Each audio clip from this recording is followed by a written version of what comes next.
മുഖക്കുരു ഒക്കെ മാറാനായിട്ട് പല പല ക്രീമുകൾ നമ്മൾ മാറി മാറിയൊക്കെ ഉപയോഗിക്കാറുണ്ട് അല്ലേ? പക്ഷെ കംപ്ലീറ്റ് ആയിട്ട് ഒരു റിസൾട്ട് ഒന്നും കിട്ടുന്നില്ല. പല പ്രായക്കാരെയും ഇന്ന് അലട്ടുന്ന ഒരു പ്രശ്നമാണ്. എന്തുകൊണ്ടാണ് മുഖക്കുരു ഉണ്ടാവുന്നത്? ഈ മുഖക്കുരു എന്ന് പറയുന്നത് നമ്മൾ ചികിത്സിക്കണോ? അതുപോലെ തന്നെ എന്തൊക്കെയാണ് അത് വരാതിരിക്കാൻ വേണ്ടി നമ്മൾ ശ്രദ്ധിക്കേണ്ടത് എന്നൊക്കെ നമുക്ക് ഈ വീഡിയോയിലൂടെ നോക്കാം. ഞാൻ ഡോക്ടർ പ്രിയ, QND ഹെൽത്ത് കെയറിലെ ഹോമിയോപ്പതിക് ഫിസിഷ്യനാണ്.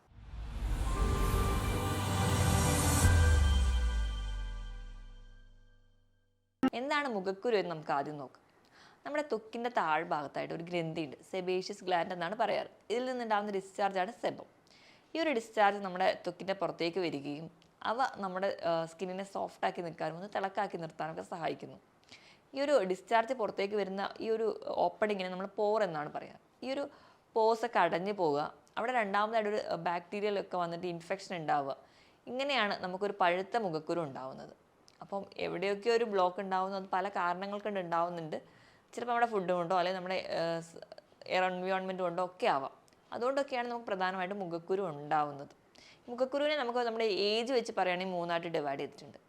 ഒരു 9 അല്ലെങ്കിൽ 10 വയസ്സിന് ശേഷം കാണുന്ന മുഖക്കുരുവിനെ നമ്മൾ ടീനേജസ് എന്ന് പറയും. ഒരു 14-15 വയസ്സൊക്കെ കാണാറുണ്ട്.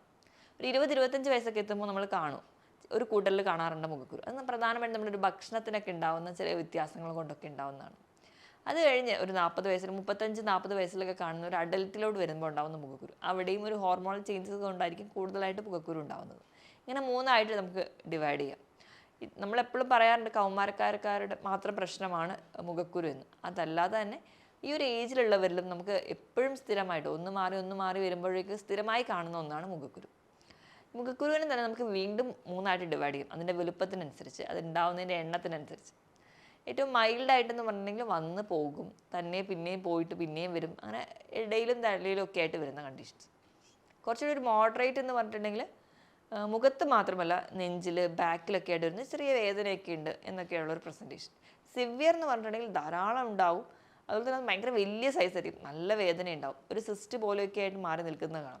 ആ കുരു വന്ന് പോയ ഭാഗത്തൊക്കെ നല്ല പോലെ കുഴി, ഒരു ഗർത്തം പോലെ കാണാറുണ്ട്. ചിലരുടെയൊക്കെ മുഖത്ത് നോക്കിയാൽ തന്നെ വലിയ വലിയ കുഴുക്കളായിട്ട് കാണാറുണ്ട്. അപ്പോൾ അങ്ങനെ പ്രധാനമായിട്ടും മൂന്നായിട്ടാണ് നമ്മൾ ഡിവൈഡ് ചെയ്തിരിക്കുന്നത്.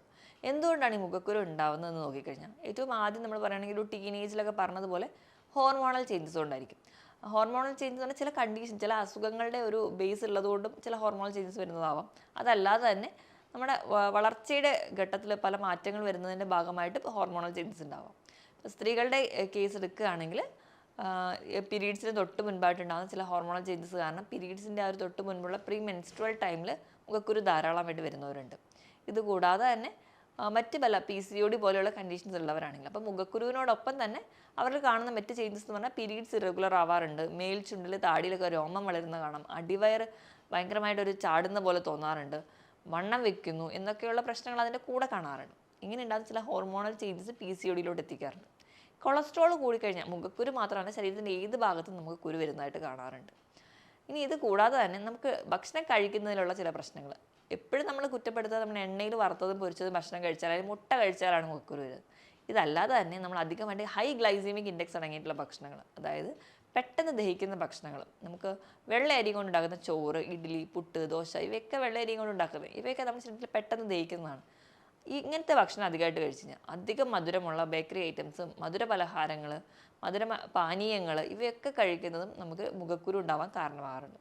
നമ്മൾ എണ്ണയിൽ വറുത്തതും പൊരിച്ചതും ഒഴിവാക്കുമ്പോൾ ഇതൊക്കെ കഴിക്കുന്നുണ്ടാവും ഒരു സൈഡിൽ. അതുകൊണ്ടാണ് കംപ്ലീറ്റ് ഒരു റിസൾട്ട് കിട്ടാത്തത്.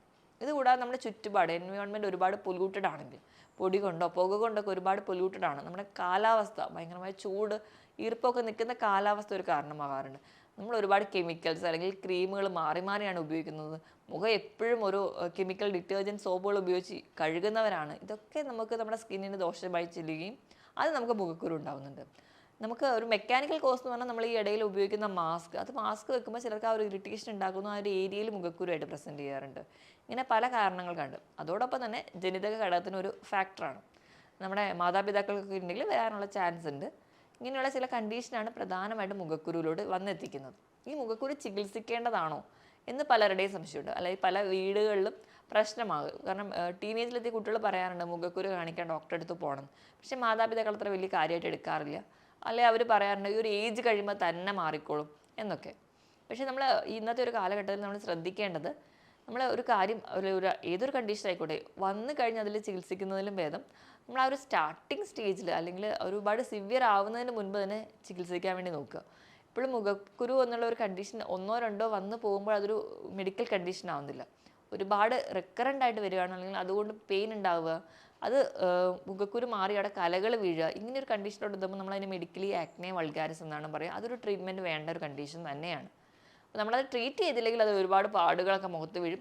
ആ ഒരു പാടുകളൊക്കെ മാറ്റുക എന്ന് പറയുന്നത് ഭയങ്കര ഒരു ലോങ് ടേം പ്രോസസ്സാണ്, കുറച്ചുകൂടി എക്സ്പെൻസീവ് ആണ്. അപ്പോൾ നമ്മൾ ബേസിക്കലി ആദ്യം ഇങ്ങനെ റെക്കറൻ്റ് ആയിട്ട് വരുന്ന ഒരു സ്കിന്നുള്ളവരാണെങ്കിൽ അതിന് നിങ്ങൾ ബേസിക്കലി തന്നെ ചികിത്സിക്കാൻ വേണ്ടി ശ്രദ്ധിക്കുക. ഇനിയിപ്പോൾ മുഖക്കുരു റെക്കറൻ്റ് ആയിട്ട് വരുന്നുണ്ടെങ്കിൽ നമ്മൾ ചികിത്സിക്കാതിരുന്നുണ്ടെങ്കിൽ ഞാൻ നേരത്തെ പറഞ്ഞ PCOD പോലെയുള്ള കണ്ടീഷൻ അല്ലെങ്കിൽ മറ്റ് യൂട്രൈൻ ഫൈബ്രോയിഡ് പോലെയുള്ള കണ്ടീഷൻസോ ഇതിൽ ഹോർമോണൽ ചേഞ്ചസ് അല്ലെങ്കിൽ ഹോർമോണൽ ഇംബാലൻസ് ഉള്ളവരാണെങ്കിൽ നമ്മളത് അറിയാതെ പോവുകയും ചെയ്യും. അപ്പോൾ നിങ്ങളൊരു ഡോക്ടറുടെ കൺസൾട്ടേഷൻ എടുക്കണം. അപ്പോൾ ഡോക്ടറുടെ കൺസൾട്ടേഷൻ എടുക്കുമ്പോൾ ഡോക്ടർ മെഡിക്കൽ ട്രീറ്റ്മെൻറ്റ് വേണ്ട കേസ് അല്ലെങ്കിൽ ഫർദർ ഇൻവെസ്റ്റിഗേഷൻ ഒക്കെ വേണമെങ്കിൽ ആ ഒരു റൂട്ടിലേക്കായിരിക്കും എപ്പോഴും ട്രീറ്റ്മെൻറ്റ് കൊണ്ടുപോകുക.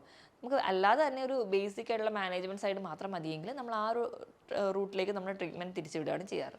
അപ്പോൾ ഒരു ബേസിക് ആയിട്ട് നമ്മൾ ചെയ്യേണ്ട മാനേജ്മെൻറ്റ് അല്ലെങ്കിൽ നമ്മൾ ശ്രദ്ധിക്കേണ്ട കാര്യങ്ങൾ എന്തൊക്കെയാണെന്ന് നോക്കാം.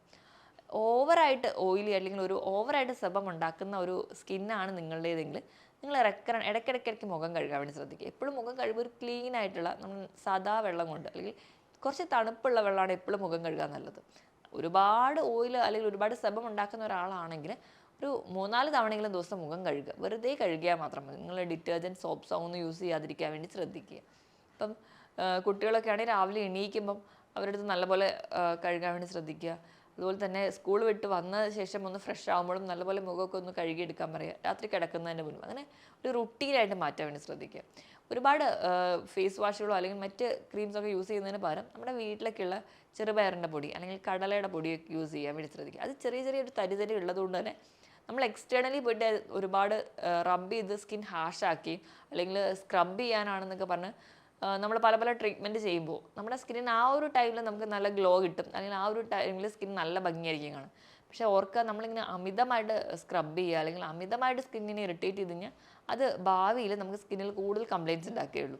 അപ്പോൾ ഇങ്ങനെ ഹാർഷായിട്ടുള്ള ട്രീറ്റ്മെൻറ്റ് ഒഴിവാക്കുക. ഒരുപാട് കെമിക്കൽസ് മാറി യൂസ് ചെയ്യാതിരിക്കാൻ വേണ്ടിയാണ്. നിങ്ങളുടെ സ്കിന്നിന് ഏതാണ് സേഫ് എന്ന് അറിഞ്ഞ് അത് മാത്രം കോൺസ്റ്റൻ്റ് ആയി യൂസ് ചെയ്യാം.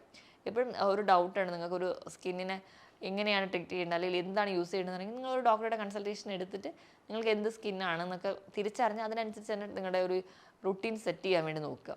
ധാരാളം വെള്ളം കുടിക്കുക. എപ്പോഴും ധാരാളം വെള്ളം കുടിക്കുക. നിങ്ങളുടെ ഹെൽത്തി ആയിട്ടിരിക്കുക. പിന്നെ സ്കിൻ കുറച്ചുകൂടെ മോയ്സ്ചറൈസർ ആയിട്ട് ഇരിക്കുന്നത് കാണാം. ഈ ഡ്രൈ സ്കിൻ ആകുമ്പോൾ കുറച്ച് കൂടുതലായിട്ട് കംപ്ലയിൻറ്റ്സ് ഒക്കെ വരുന്നത് കാണാം.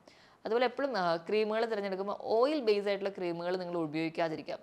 അതൊക്കെ നിങ്ങൾക്ക് ഒരു പരിധി വരെ മുഖക്കുരു കുറയുന്നതായിട്ട് കാണാം. നിങ്ങൾ ധാരാളം ഫ്രൂട്ട്സ് വെജിറ്റബിൾസും കഴിക്കുക. നല്ല ഫ്രഷ് ആയിട്ട് നമ്മുടെ സീസണിൽ കിട്ടുന്ന ഫ്രൂട്ട്സൊക്കെ മേടിച്ച് കട്ട് ചെയ്ത് കഴിക്കാൻ വേണ്ടി ശ്രദ്ധിക്കുക. മധുരം അടങ്ങിയിട്ടുള്ള ഭക്ഷണം കഴിവതും കുറയ്ക്കുക. ബേക്കറി പ്രൊഡക്ട്സ് ആയാലും ആദ്യം പറഞ്ഞ പോലെ വെള്ളയരിയുടെ ചോറ്, ഇഡ്ഡലി, പുട്ട്, ദോശ ഇവയൊക്കെ സ്ഥിരമായി കഴിക്കുന്നത് മാറ്റിയിട്ട് കുറച്ചുകൂടെ ഹെൽത്തി ആയിട്ട് വെജിറ്റബിൾ സാലഡ്സ് ഒക്കെ ഉണ്ടാക്കുക, അല്ലെങ്കിൽ ഫ്രൂട്ട്സ് ഒക്കെ വെച്ച് സാലഡ് ഉണ്ടാക്കി കഴിക്കുക. കുറച്ചുകൂടെ ഹെൽത്തി ആയിട്ടിരിക്കാൻ വേണ്ടി ശ്രദ്ധിക്കുക. കൃത്യമായിട്ടൊരു വ്യായാമം വളരെ ഇമ്പോർട്ടൻ്റ് ആണ്.